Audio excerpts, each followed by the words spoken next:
Hello friends, എല്ലാ ഉദ്യോഗാർത്ഥികൾക്കും competitive ക്രാക്കറിൻ്റെ മറ്റൊരു ക്ലാസ്സിലേക്ക് സ്വാഗതം. എൻ്റെ പേര് രാഖിൽ RS.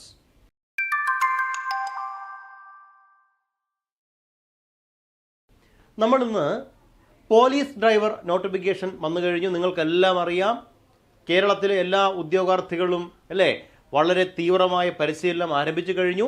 നോട്ടിഫിക്കേഷനൊപ്പം സിലബസും നിങ്ങളുടെ കയ്യിലേക്ക് കിട്ടി. നിങ്ങൾക്കെല്ലാം അറിയാം, നിങ്ങളുടെ സിലബസിൽ 20 മാർക്കിനാണ് സ്പെഷ്യൽ ടോപ്പിക് അല്ലേ. അതാത് ജോലിയുടെ തസ്തികയുടെ സ്വഭാവവുമായി ബന്ധപ്പെട്ട സബ്ജക്റ്റ് വിഷയങ്ങൾ 20 മാർക്കാണ്. ആ 20 മാർക്കിൻ്റെ ടോപ്പിക്കിൽ ഒഫൻസസ് അഗെയിൻസ്റ്റ് പ്രോപ്പർട്ടി എന്നറിയപ്പെടുന്ന ഒരു ഭാഗമുണ്ട്. അതായത് സ്വത്തുക്കൾക്ക്, സ്ഥാപന ജംഗമ വസ്തുക്കൾക്കെതിരെയുള്ള കുറ്റകൃത്യങ്ങൾ അല്ലെങ്കിൽ അതുമായി ബന്ധപ്പെട്ട കുറ്റകൃത്യങ്ങളുമായി ബന്ധപ്പെട്ട കാര്യങ്ങളാണ് പറയുക. ഇത് പഴയ IPC നിയമത്തിലാണ് പ്രതിപാദിച്ചിരുന്നത്. നിലവിൽ IPC നിയമം ഇല്ല, നമുക്കറിയാം. IPCക്ക് പകരം നിലവിലുള്ളത് ഭാരതീയ ന്യായ സംഹിത 2023 ആ നിയമത്തിൽ പ്രതിപാദിക്കുന്ന പ്രധാനപ്പെട്ട ഒഫൻസസ് അഗെയിൻസ്റ്റ് പ്രോപ്പർട്ടി എന്ന ഭാഗമാണ് നമ്മൾ ഇന്നത്തെ ക്ലാസ്സിൽ പരിശോധിക്കുക. അപ്പോൾ ആദ്യത്തെ നമുക്കെല്ലാം അറിയണം, ടീം കോമ്പറ്റീറ്റീവ് ക്രാക്കറിൻ്റെ ഒരു മികച്ച കോഴ്സ്, പോലീസ് ഡ്രൈവർ തസ്തികയിലേക്ക് മാത്രം വേണ്ടിയുള്ള ഒരു പ്രത്യേക കോഴ്സ് ആരംഭിച്ചിരിക്കുന്നു. ഈ ഒരു കോഴ്സിലേക്ക് നിങ്ങൾക്കും ചേരാം, നിങ്ങൾക്കും പഠിക്കാം. കേരളത്തിലെ മികച്ച അധ്യാപകർ, അതാത് പരിശീലനത്തിന് വേണ്ടിയുള്ള എക്സ്പെർട്ടായ അധ്യാപകരുടെ സേവനം, ഒപ്പം തന്നെ മെന്റർഷിപ്പും PDF നോട്ടും, കൃത്യമായി ക്ലാസ് ടെസ്റ്റുകൾ, OMR പരീക്ഷകൾ, വീക്കിലി പരീക്ഷകൾ, നിങ്ങളുടെ കൃത്യമായി മോണിറ്ററിംഗ്, വാട്സപ്പ് ഗ്രൂപ്പുകൾ വഴി നിങ്ങളുടെ ഡൗട്ടുകൾ ക്ലിയർ ചെയ്യാനുള്ള സെഷൻസ് അടക്കം ഉള്ള ഒരു മികച്ച പാക്കേജാണ്. ഇതിൽ നിങ്ങൾക്ക് അണിചേരാം, നിങ്ങൾക്ക് ഈ കോഴ്സ് സ്വന്തമാക്കാം. ഈ കാണുന്ന നമ്പറിൽ, സ്ക്രീനിൽ കാണുന്ന നമ്പറിൽ കോൺടാക്ട് ചെയ്യാം, അല്ലെങ്കിൽ താഴെ കാണുന്ന ലിങ്കിൽ ക്ലിക്ക് ചെയ്തുകൊണ്ട് നിങ്ങൾക്ക് ഈ കോഴ്സിലേക്കുള്ള രജിസ്ട്രേഷൻ ഉറപ്പിക്കാം. അപ്പോൾ നമുക്ക് ക്ലാസ്സിലേക്ക് കടക്കാമല്ലോ. പോലീസ് ഡ്രൈവർ ജോലി ശരിക്കും നിങ്ങൾ ആഗ്രഹിക്കുന്നുണ്ടോ എന്നുള്ളതാണ് അല്ലേ. എന്ത് ചോദ്യമാണ് ആഗ്രഹിക്കുക, നിങ്ങൾ ഈ ക്ലാസ് കാണുമോ എന്നായിരിക്കും നിങ്ങൾ ചിന്തിക്കുക. പക്ഷേ ആഗ്രഹമല്ല നമുക്ക് വേണ്ടത്, തീവ്രമായ ആഗ്രഹമാണ്. ശരിയല്ലേ? നമുക്കറിയാം, വെറും ഒരു ആഗ്രഹം മാത്രം പോരാ, മറിച്ച് നമുക്കൊരു പാഷനായി മാറണം. പോലീസ് വളയം പിടിക്കുക എന്നത് അഭിമാനകരമാണ് എന്ന് ഓർക്കുക അല്ലേ. അപ്പോൾ ഏത് കൂരിരുട്ടിലും വകഞ്ഞു മാറ്റുന്ന ഒരു നീല വെളിച്ചത്തിൻ്റെ സാരഥിയാകാൻ, നീല വളയം പിടിക്കാൻ നിങ്ങൾക്കും കഴിയണം. അപ്പോൾ നിങ്ങൾ കേട്ട് കാണും, when you want something all the universe conspires in helping you achieve it. Paulo Coelho. നിങ്ങളൊരു ലക്ഷ്യം നേടാനായി തീവ്രമായി ആഗ്രഹിക്കുകയും അതിനുവേണ്ടി പരിശ്രമിക്കുകയും ചെയ്താൽ നിങ്ങളുടെ ലക്ഷ്യം എന്താണോ അത് സാധ്യമാക്കാൻ ഈ പ്രകൃതി പോലും നിങ്ങൾക്ക് വേണ്ടി ഗൂഢാലോചന നടത്തും. ആൽക്കെമിസ്റ്റ് എന്ന കൃതിയിൽ പറയുന്ന വാചകം. നമുക്ക് മറ്റൊരു പ്രധാന ചോദ്യം നിൽക്കുന്നു, സ്പെഷ്യൽ ടോപ്പിക്കിൻ്റെ മാറ്റത്തെക്കുറിച്ചാണ്. അപ്പോൾ നമ്മൾ അറിയണം, IPC അതുപോലെ പുതിയ നിയമമായ ഭാരതീയ ന്യായ സംഹിത രണ്ടിലും പ്രതിപാദിക്കുന്ന കാര്യങ്ങളിൽ വലിയ മാറ്റങ്ങളില്ല. എങ്കിലും ശിക്ഷാ രീതികളും അതുപോലെ സെഷൻസിലും കാര്യമായ മാറ്റമുണ്ട്. സെഷൻസിൽ ഗണ്യമായ മാറ്റം തന്നെ. പഴയ സെഷൻസിൻ്റെ എല്ലാം നമ്പർ മാറിയിട്ടുണ്ട്, BNS പുതിയ നമ്പറുകളാണ്. അപ്പോൾ നമുക്ക് ഉറപ്പായിട്ടും പഴയ നമ്പറുകൾ പഠിക്കേണ്ടതില്ലെന്ന് ഉറപ്പിക്കാം. ഇപ്പോൾ IPCയിലെ ഒഫൻസ് അഗെയിൻസ്റ്റ് പ്രോപ്പർട്ടിയിലെ പഴയ സെഷൻസ് ഒന്നും തന്നെ നമ്മൾ പഠിക്കേണ്ടതില്ല. എന്നാൽ സെഷനുകളിൽ പ്രതിപാദിക്കുന്ന കുറ്റകൃത്യങ്ങളെ പറ്റി പഠിക്കണം. അതായത് സെഷനുകൾ പുതിയ നിയമത്തിലെയും കുറ്റകൃത്യങ്ങൾ പഴയ നിയമവും പുതിയ നിയമവും കൂടി താരതമ്യം ചെയ്തും പഠിക്കണം. അതിന് ബെയർ ആക്റ്റുകൾ തന്നെയാണ് നമ്മൾ പഠിക്കേണ്ടത്. ശരി, നമുക്ക് വിഷയത്തിലേക്ക് വരാം. സ്പെഷ്യൽ ടോപ്പിക്കിൽ മാറ്റം ഉണ്ടാകുമെന്ന് വെച്ച് കഴിഞ്ഞാൽ മാറ്റമുണ്ട്. എന്താണ് മാറ്റം? IPCയിലെ സെഷൻസ് പഠിക്കേണ്ട, പകരം പഠിക്കേണ്ടത് പുതിയ നിയമമായ ഭാരതീയ ന്യായ സംഹിത BNSലെ സെഷൻസ് ആണ്. ഓക്കെ. സ്പെഷ്യൽ ടോപ്പിക്ക് തസ്തികയുടെ ജോലി സംബന്ധവുമായി ബന്ധപ്പെട്ട വിഷയങ്ങൾ 20 മാർക്കിൻ്റെ ടോപ്പിക്കാണ്. ജോലി സംബന്ധമായ വിഷയങ്ങൾ 20 മാർക്കിൻ്റെ സ്പെഷ്യൽ ടോപ്പിക്കാണ് നമുക്ക് പഠിക്കാനുള്ളത്. ഒഫൻസസ് അഗെയിൻസ്റ്റ് പ്രോപ്പർട്ടി, സ്വത്തിനെതിരായുള്ള അല്ലേ, വസ്തുവകൾക്കെതിരായുള്ള അതിക്രമങ്ങളെ പറ്റി, കുറ്റകൃത്യങ്ങളെ പറ്റി പറയുന്നു. അതിൽ തെഫ്റ്റ്, മോഷണം വരും. Punishment for theft during house, വീട്ടിൽ നിന്നുള്ള മോഷണം പറയുന്നു. Theft by clerk or servant, വിവിധ തരത്തിലുള്ള മോഷണങ്ങൾ. അതുപോലെ തന്നെ എക്സ്റ്റോർഷൻ അല്ലേ, കവർച്ച എന്നറിയപ്പെടുന്നത്, അല്ലെങ്കിൽ മോഷണത്തിൻ്റെ മറ്റൊരു ഭാഗമാണ്.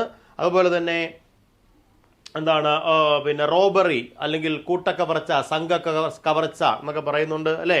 തുടങ്ങിയ കാര്യങ്ങൾ, ഇത്തരത്തിലുള്ള കുറ്റകൃത്യങ്ങൾ, അതായത് മോഷണം, കവർച്ച, പിടിച്ചുപറി, പിന്നെ ഇങ്ങനെയുള്ള സംഘക്കവർച്ച തുടങ്ങിയിട്ടുള്ള കാര്യങ്ങളെക്കുറിച്ചെല്ലാം പറയുന്ന ഒരു ഭാഗമാണ് ഒഫൻസ് അഗൈൻസ്റ്റ് പ്രോപ്പർട്ടി എന്നറിയപ്പെടുന്ന ഭാഗം. പിന്നെയുമുണ്ട് നിരവധി കുറ്റകൃത്യങ്ങൾ, അതുമായി ബന്ധപ്പെട്ട് മോഷണത്തിനിടയിലുള്ള കൊലപാതകം, സംഘക്കവർച്ചയ്ക്കെതിരെയുള്ള കൊലപാതകം, ആക്രമണങ്ങൾ, ഇതെല്ലാം പറയുന്ന ഒരു ഭാഗമാണ്. അപ്പം നമുക്ക് കൂടുതൽ ഈ ഭാഗത്തിൻ്റെ വിവരണത്തിലോട്ട് പോകേണ്ട, ചോദ്യങ്ങളിലേക്കൊന്ന് പോകാം. അപ്പോൾ ചോദ്യങ്ങൾ കാണുമ്പോൾ തന്നെ നിങ്ങൾക്കൊരു ഏകദേശ ഐഡിയ പിടികിട്ടും അല്ലേ? നോക്കുക എന്താണെന്ന്. ഇസഡ് പണമുള്ള തൻ്റെ പേഴ്സ്, ഇസഡ് പണമുള്ള എന്ന് പറഞ്ഞാൽ പണത്തിൻ്റെ പേരല്ല, ഇസഡ് എന്നൊരു വ്യക്തി പണമുള്ള പേഴ്സ് അല്ലെങ്കിൽ പണമടങ്ങിയ തൻ്റെ പേഴ്സ് താഴെ ഇട്ടു അല്ലെങ്കിൽ താഴെ വീണു. അത് എ കണ്ടു. ഓക്കെ, എ പേഴ്സ് എടുക്കുന്നത് ഇസഡിന് പുനഃസ്ഥാപിക്കുക എന്ന ഉദ്ദേശത്തോടുകൂടിയാണ്, അല്ലെങ്കിൽ ഇസഡിന് കൊടുക്കാൻ വേണ്ടിയിട്ടാണ് പേഴ്സ് തറയിൽ നിന്ന് എടുത്തു കഴിഞ്ഞപ്പോൾ ഇസഡ് ഇത് കാണുന്നില്ല, മൈൻഡ് ചെയ്യാതെ പോയി. അങ്ങനെയെങ്കിൽ എന്നാൽ പിന്നീട് അത് സ്വന്തം ഉപയോഗത്തിന് വിനിയോഗിക്കുന്നു. താഴെ പറയുന്ന എന്ത് കുറ്റകൃത്യമാണ് എ ചെയ്തത്? ക്വസ്റ്റ്യൻ നിങ്ങളുടെ വായിക്കാം. ഇത് ഞാൻ പരിഭാഷപ്പെടുത്തുമ്പോഴാണ് നിങ്ങൾക്കത് മനസ്സിലാകുന്നു. ഒറ്റ ഭാഷയിൽ വായിച്ച് ചിലപ്പോൾ മനസ്സിലാവണമെന്നില്ല. ഇസഡ് പണമുള്ളവൻ്റെ പേഴ്സ് താഴെ ഇടുന്നത് എ കാണുന്നു. എ പേഴ്സ് എടുക്കുന്നത് ഇസഡിന് പുനഃസ്ഥാപിക്കുക എന്ന ഉദ്ദേശത്തോടെയാണ്. എന്നാൽ പിന്നീട് ഇത് സ്വന്തം ഉപയോഗത്തിന് വിനിയോഗിക്കുന്നു. താഴെ പറയുന്ന എന്ത് കുറ്റകൃത്യമാണ് എ ചെയ്തത്? ഇസഡിൻ്റെ പേഴ്സ് താഴെ വീണു, ഇസഡ് കാണാതെ നടന്നുപോയി. എ പിന്നാലെ വന്ന പേഴ്സ് എടുത്തു, ഇസഡിന് കൊടുക്കാൻ വേണ്ടി ആഞ്ഞു, പക്ഷേ ഇസഡ് കണ്ടില്ല. എങ്കിൽ പിന്നെ എന്തായാലും കണ്ടില്ലല്ലോ, ഞാൻ അങ്ങ് പണം എടുക്കാം, പേഴ്സ് എടുക്കാമെന്ന് കരുതി എ തൻ്റെ പോക്കറ്റിൽ വെച്ചിട്ട് സ്വന്തം ഉപയോഗത്തിന് വേണ്ടി അത് വിനിയോഗിക്കുന്നു. എന്ത് കുറ്റമാണ് എ ചെയ്തത്? ഓപ്ഷൻ എ ക്രിമിനൽ വിശ്വാസലംഘനം, ഓപ്ഷൻ ബി സ്വത്തിൻ്റെ സത്യസന്ധമല്ലാതെ ദുരുപയോഗം, ഓപ്ഷൻ സി മോഷണം, ഓപ്ഷൻ ഡി കവർച്ച. ഇത് കവർച്ചയല്ല എന്നറിയാം, മോഷണവുമല്ല. കാരണം എന്താ? ഈ എടുക്കുമ്പോൾ ഇത് അപഹരിക്കണമെന്ന ഉദ്ദേശമില്ല. എടുക്കാൻ ശ്രമിച്ചത് എന്തിനാണ്? ഇസഡിന് കൊടുക്കാൻ വേണ്ടി തന്നെയാണ് എടുത്തത്. പക്ഷെ എടുത്തു കഴിഞ്ഞപ്പോഴാണ് സാഹചര്യം അനുകൂലമാണെങ്കിൽ പിന്നെ ഉപയോഗിക്കാമെന്ന് വിനിയോഗിച്ചു. ക്രിമിനൽ വിശ്വാസലംഘനമേ അവിടെ വരുന്നില്ല. കാരണം ഇസഡിൻ്റെ പേഴ്സ് വീഴുമ്പോഴെല്ലാം നീ എടുക്കണമെന്ന് കരാർ ഏർപ്പെടുത്തിയിട്ട് വിശ്വാസലംഘനം അതല്ല. അപ്പം പിന്നെ ഇവിടുത്തെ ശരി ഉത്തരം ഇത് മൂന്നുമല്ലെന്ന് ഉറപ്പിക്കാം. അപ്പം ശരി ഉത്തരം ഏത് തന്നെയാണ്? സ്വത്തിൻ്റെ സത്യസന്ധമല്ലാത്ത വിനിയോഗമാണ്. സ്വത്തിൻ്റെ സത്യസന്ധമല്ലാത്ത വിനിയോഗമാണ്, അൺലാഫുൾ ആയിട്ടുള്ള ഉപയോഗമാണ് ഇവിടുത്തെ ശരി ഉത്തരം. മനസ്സിലാവുന്നുണ്ടോ? അപ്പം നമുക്ക് ഇതെങ്ങനെ മനസ്സിലാക്കാം? നമുക്ക് നോക്കാം എങ്ങനെയാണ് ഇതിലെ ഭാഗം പഠിക്കേണ്ടത്. നോക്കുക നിങ്ങൾ.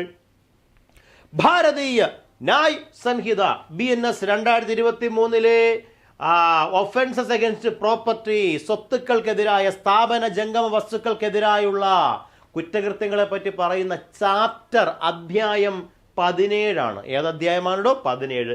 സെഷൻസ് 314 പറയുന്നു dishonest misappropriation of property. Dishonest misappropriation of property ആണ് എന്ന് പറഞ്ഞു കഴിഞ്ഞാൽ വിശ്വാസ്യത ഇല്ലാതെയുള്ള വസ്തുവിൻ്റെ ദുരുപയോഗം. അതിനെപ്പറ്റി പറയുന്നു. എന്ത് പറയുന്നുണ്ട്? സ്വത്തിൻ്റെ സത്യസന്ധമല്ലാത്ത ദുരുപയോഗം, ഡിസ്ഓണസ്റ്റ് മിസ് അപ്രോപ്രിയേഷൻ ഓഫ് പ്രോപ്പർട്ടിയെ പറ്റി പറയുന്ന വകുപ്പ് 314. ഭാരതീയ ന്യായ സംഹിതയിലെ 314 എന്തിനെ കുറിച്ച് പറയുന്നു?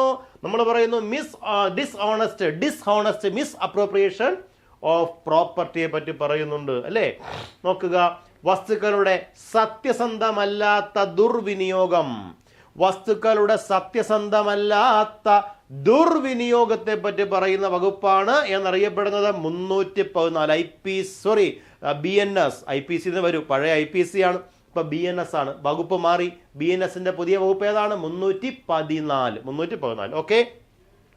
ഒരു വ്യക്തിയുടെ വസ്തുക്കളെ വഞ്ചനാപരമായി ദുർവിനിയോഗം ചെയ്യുകയോ അല്ലെങ്കിൽ സ്വന്തം ആവശ്യത്തിന് വേണ്ടി മാറ്റുകയോ ചെയ്യുന്ന ഏതൊരാളും ഈ വകുപ്പ് പ്രകാരം ശിക്ഷിക്കപ്പെടും. കുറ്റകരമാണ്, ശിക്ഷാർഹമാണ്. ഓർക്ക് എന്താണ് ശിക്ഷ?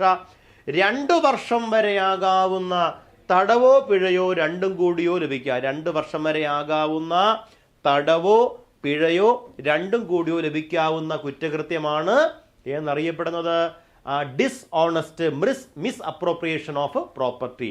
ഏത് വകുപ്പാണ്? സെക്ഷൻ 314.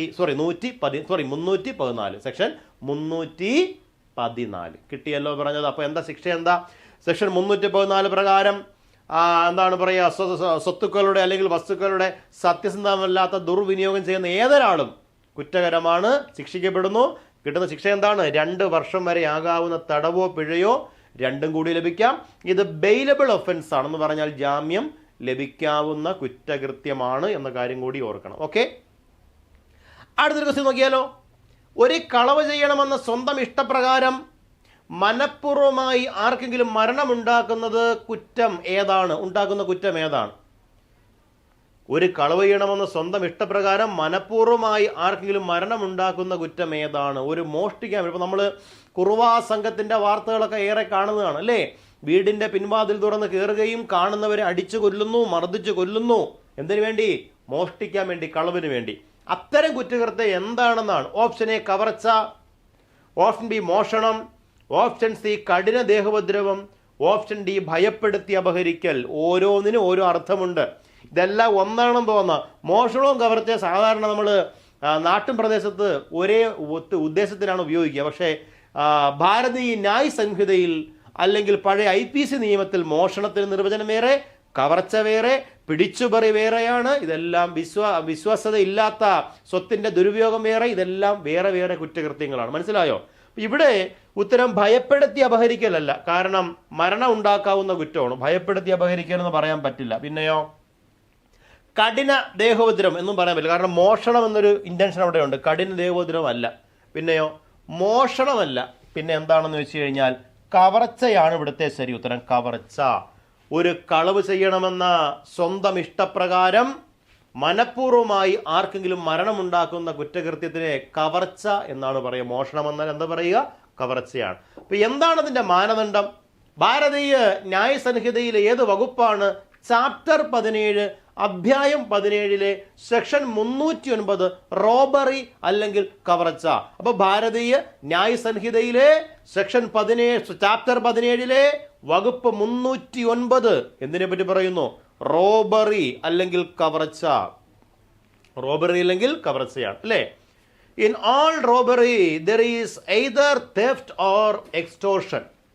എല്ലാ തരത്തിലുള്ള റോബറി കവർച്ചയിലും എന്തുണ്ടായിരിക്കും? ഒന്നുകിൽ തെഫ്റ്റ് മോഷണം ഉണ്ടായിരിക്കും, അല്ലെങ്കിൽ എക്സ്റ്റോർഷൻ ഒരു പിടിച്ചുപറി അല്ലെ, ഇതെന്തെങ്കിലും ഉണ്ടായിരിക്കും. ഈ എല്ലാ തരത്തിലുള്ള കവർച്ചയിലും ഈ കാരണങ്ങൾ ഉണ്ടായിരിക്കും എന്ന് പറയപ്പെടുക. നോക്കുക, theft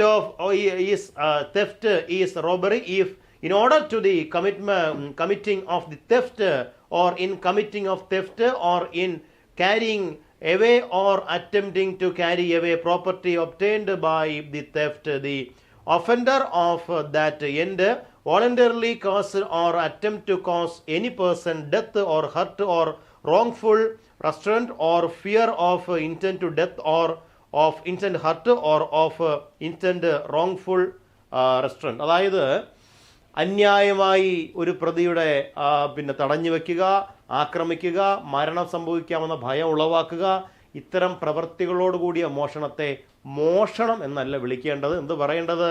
അതിനെ വിളിക്കേണ്ടത് എന്താണ് വിളിക്കേണ്ടത്? അതിനെ നമ്മൾ വിളിക്കുന്നത് റോബറി എന്നാണെന്നാണ് പറയുക. മനസ്സിലാവുന്നുണ്ടോ? കവർച്ച അല്ലെങ്കിൽ റോബറിയെ പറ്റി പ്രതിപാദിക്കുന്ന വകുപ്പ് ഭാരതീയ ന്യായ സംഹിതയിലെ 309 വകുപ്പാണ്. മനസ്സിലായോ? എപ്പോഴാണ് ഒരു മോഷണം കവർച്ചയായി തീരുന്നത്? ഓർക്കണേ, എല്ലാ മോഷണവും കവർച്ചയല്ല. ഒരു മോഷണം എപ്പോഴാണ് കവർച്ചയായി തീരുന്നത്? നമ്മൾ ഇതാ പറഞ്ഞു അല്ലേ? Theft is robbery if. ഒരു തെഫ്റ്റ് മോഷണം റോബറി ആവുന്നു ഇഫ്. എങ്ങനെയാണെങ്കിൽ in order to committing theft എന്ന് പറഞ്ഞിട്ട് കുറേ കാര്യങ്ങൾ പറയുന്നു. അതായത് അവിടെ എഴുതുന്നു, മോഷണം നടത്തുന്നതിനിടയിലോ മോഷണ വസ്തു കൊണ്ടുപോകാൻ ശ്രമിക്കുമ്പോഴോ ഏതെങ്കിലും വ്യക്തിക്ക് ദേഹോദ്രം ഏൽപ്പിക്കുകയോ കൊല്ലുകയോ അതിനുള്ള ശ്രമം നടത്തുകയോ ചെയ്യുമ്പോഴാണത് കവർച്ച എന്ന് അറിയപ്പെടുക. മനസ്സിലാവുന്നുണ്ടോ? മോഷണം നടത്തിക്കഴിഞ്ഞു, മോഷ്ടിച്ച വസ്തുക്കൾ, മോഷണ വസ്തുക്കൾ കൊണ്ടുപോകാൻ ശ്രമിക്കുകയോ മറ്റോ ചെയ്യുമ്പോൾ ഇതിന് അല്ലെങ്കിൽ ഈ അതിൻ്റെ ഉടമസ്ഥരുമായി മൽപ്പിടുത്തം നടത്തുകയോ ദേഹോദ്രം ഏൽപ്പിക്കുകയോ അവരെ വധിക്കാൻ ശ്രമിക്കുകയോ ചെയ്യുന്നപ്പോഴാണ് കവർച്ച എന്ന് പറയാൻ പറ്റുക. എപ്പോഴാണ് ഭയപ്പെടുത്തി അപഹരിക്കുന്നത് കവർച്ചയായി തീരുക? ഭയപ്പെടുത്തി അപഹരിക്കുക അല്ലേ? എക്സ്റ്റോർഷൻ എന്ന് പറഞ്ഞില്ലേ നമ്മൾ? ഭയപ്പെടുത്തി അപഹരിക്കുക. ആ ഭയപ്പെടുത്തി അപഹരിക്കുക എപ്പോഴാണ് ഒരു കവർച്ചയായി മാറുന്നത്? ഒരാൾ ഭയപ്പെടുത്തുന്നതിനുള്ള അപഹരണം നടത്തുന്ന സമയത്ത് അങ്ങനെയുള്ള ആൾ, ഭയപ്പെടുത്തപ്പെട്ട ആൾ അവിടെ നിന്ന് സന്നിഹിതനായിരിക്കണം. അങ്ങനെ അതിന് ഒന്നാമത്തെ കണ്ടീഷൻ. അവിടെ ഈ ഭയപ്പെടുന്ന ആൾ സന്നിഹിതനായിരിക്കണം. മനസ്സിലാവും? ഒരാളുടെ കഴുത്തിൽ കത്തി വെച്ചിട്ടോ തോക്ക് ചൂണ്ടിയോ ഭീഷണിപ്പെടുത്തിയാണ് ഭയപ്പെടുത്തി അപഹരിക്കുകയാണ്.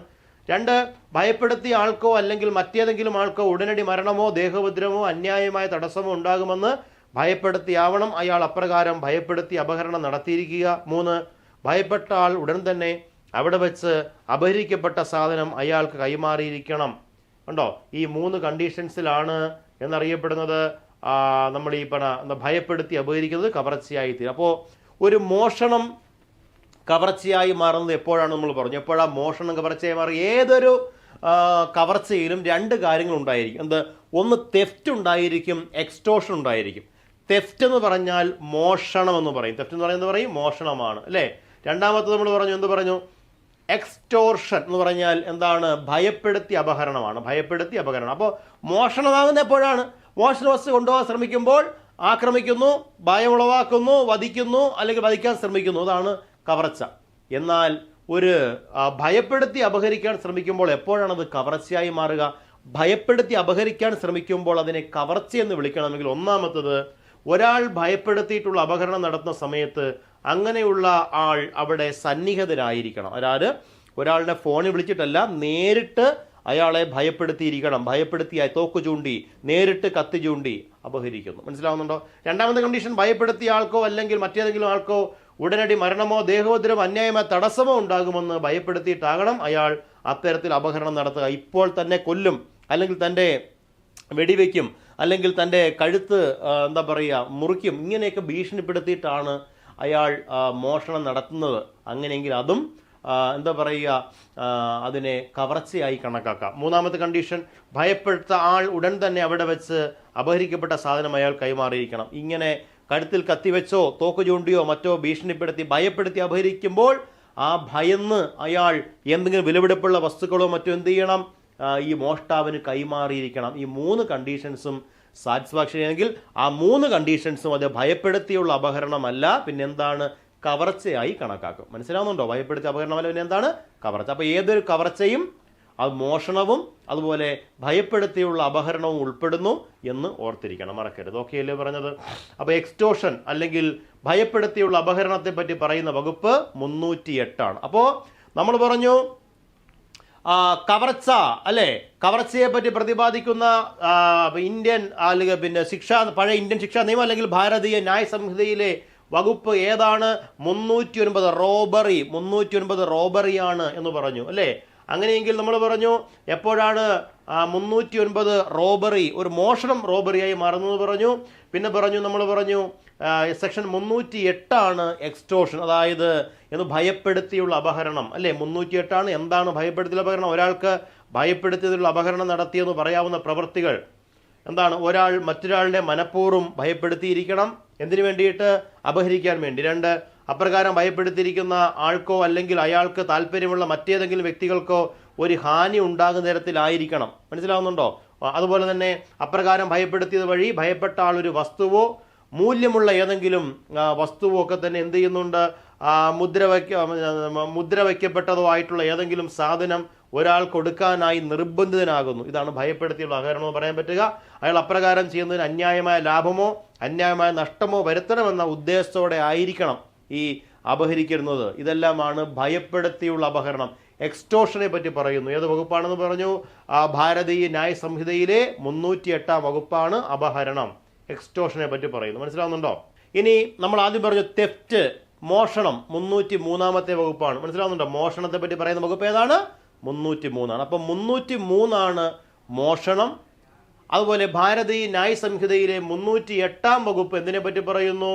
അത് എക്സ്റ്റോർഷൻ അല്ലെങ്കിൽ പിടിച്ചുപറി എന്ന് പറയാം, അല്ലെങ്കിൽ ഭയപ്പെടുത്തി അപഹരണം. ഭയപ്പെടുത്തി അപഹരണം, പിടിച്ചുപറിയെ പറ്റി പറയുന്ന വകുപ്പ് 308. എന്നാൽ നമ്മൾ പറഞ്ഞു ഏത് പറയുന്നു? കവർച്ച എന്നറിയപ്പെടുന്നത് അല്ലെങ്കിൽ നമ്മുടെ റോബറി 309. റോബറി 309 ഓർക്കണം. റോബറി ഏതാണ്? 309. മനസ്സിലാവുന്നു? അപ്പൊ റോബറി 309. പിടിച്ചുപറി അല്ലെങ്കിൽ എക്സ്റ്റോർഷൻ എന്നറിയപ്പെടുന്നത് 308 വകുപ്പാണ്. അതുപോലെ തെഫ്റ്റ് എന്നറിയപ്പെട്ടു, മോഷണം എന്നറിയപ്പെടുന്നത് ഭാരതീയ ന്യായ സംഹിതയിലെ 303 വകുപ്പാണെന്നും നമ്മൾ പറഞ്ഞു. ഓക്കെ അല്ലേ? അപ്പോൾ ഇത്രയും വസ്തുതകളാണ് നമ്മൾ ഒഫൻസസ് അഗൈൻസ്റ്റ് പ്രോപ്പർട്ടിയെ പറ്റി. ഒരുപാട് കാര്യങ്ങൾ നമുക്ക് ഒഫൻസസ് അഗൈൻസ്റ്റ് പ്രോപ്പർട്ടിയെ പറ്റി പറയാനുണ്ട്. അപ്പോൾ നമ്മൾ ബാക്കിയുള്ള പ്രധാനപ്പെട്ട ക്വസ്റ്റ്യൻസും ബാക്കി വസ്തുതകളും എല്ലാം തന്നെ നമ്മുടെ ലൈവ് ക്ലാസ്സിൽ ഡിസ്കസ് ചെയ്യും. അപ്പോൾ നിങ്ങളെല്ലാം ക്ലാസ്സിൽ ഉണ്ടായിരിക്കണം. നമുക്ക് ഒരുമിച്ച് ചേർന്ന് പോകാം. ഒരുപാട് കാര്യങ്ങൾ പഠിക്കാനുണ്ട്. വിശദമായി തന്നെ ഓരോ ക്ലാസ്സും പഠിച്ച് മനസ്സിലാക്കണം. ഒരുപാട് ചോദ്യങ്ങൾ നമുക്ക് ചെയ്ത് ശീലിക്കണം. നിങ്ങളെ നേരിൽ കാണാൻ കോമ്പറ്റീറ്റീവ് ക്രാക്കർ ഈ വരുന്ന ഡിസംബർ 22 ഞായറാഴ്ച ദിവസം കാക്കനാട് ക്യാമ്പസിൽ വെച്ച് ഒരു ഓഫ്ലൈൻ സെഷൻ അറേഞ്ച് ചെയ്യുന്നു. ഒരു ഓഫ്ലൈൻ ക്ലാസ്സാണ്. രാവിലെ മുതൽ നീണ്ടു നിൽക്കുന്ന ഒരു ഓഫ്ലൈൻ ക്ലാസ്സാണ്. നിങ്ങൾക്ക് എല്ലാവർക്കും രജിസ്റ്റർ ചെയ്തുകൊണ്ട് ഈ ഓഫ്ലൈൻ ക്ലാസ്സിൽ പങ്കെടുക്കാൻ ഇവിടെ എത്തിച്ചേരാം. അധ്യാപകരെല്ലാം നേരിൽ കാണാം, സംശയങ്ങൾ ആരായാം, പഠന വിഷയങ്ങൾ, സിലബസുകൾ നിങ്ങൾക്ക് പരസ്പരം ചർച്ച ചെയ്യാം. ഈ ഒരു ക്ലാസ്സിൽ പങ്കെടുക്കാൻ നിങ്ങൾക്ക് ഈ കാണുന്ന നമ്പറിൽ വിളിക്കാം, അല്ലെങ്കിൽ താഴെ കാണുന്ന ലിങ്കിൽ ക്ലിക്ക് ചെയ്തുകൊണ്ട് രജിസ്ട്രേഷൻ ഉറപ്പിക്കാം. അപ്പോൾ എല്ലാവർക്കും ഇനി കോമ്പറ്റീറ്റീവ് ക്രാക്കറിൻ്റെ മത്സര പരിശീലന കളരിയിൽ വീണ്ടും കാണാം. Thank you all of you. By.